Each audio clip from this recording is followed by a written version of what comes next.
naniniwala ako na pag pupunta rin yung tao dito sa Boracay, they can, and if we present as well yung mga tourist destination dito sa mainland, marami din silang kahit day trip lang, marami na rin magagawa na yung mga turista natin. So, lahat naman dito yan sa Aklan are all set.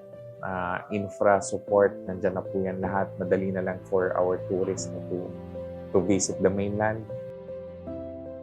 Ikaw, anong kwento mo?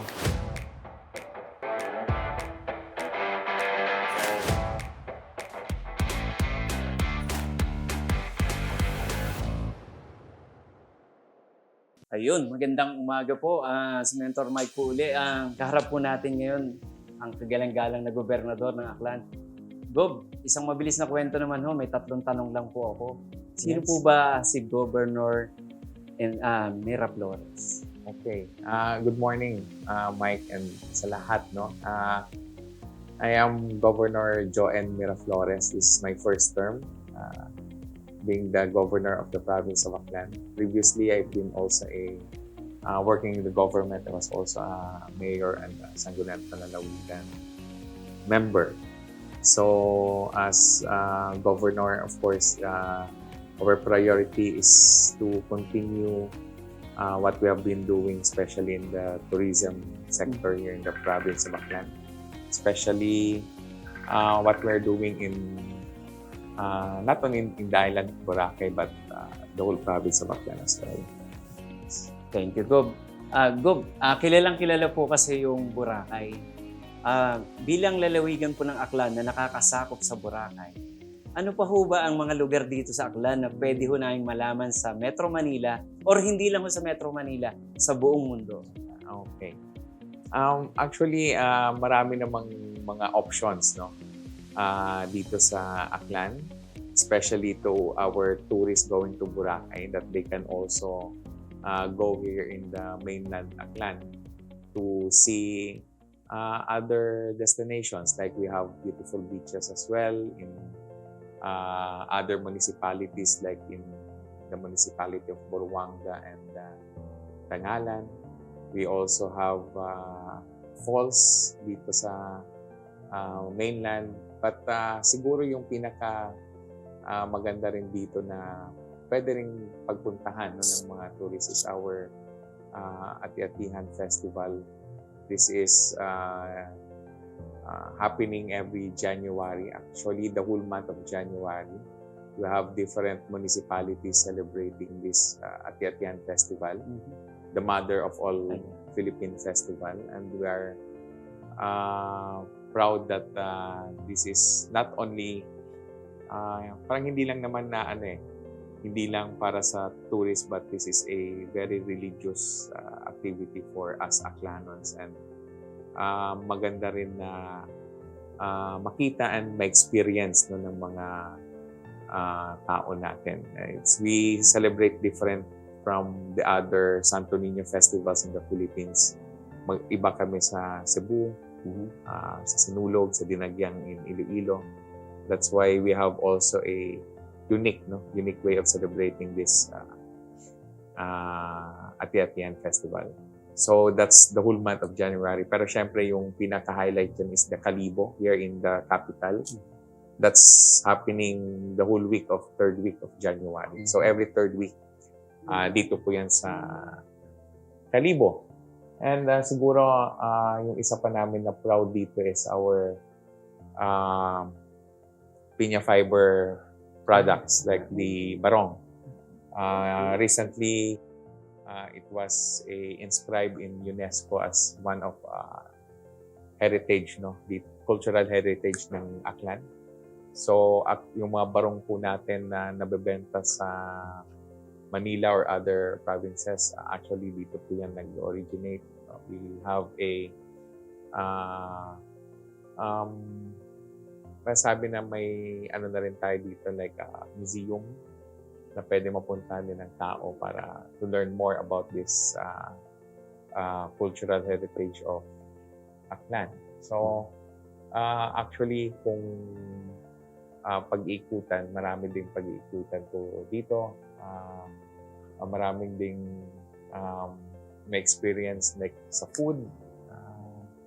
So yeah, we are very blessed na marami kaming pwedeng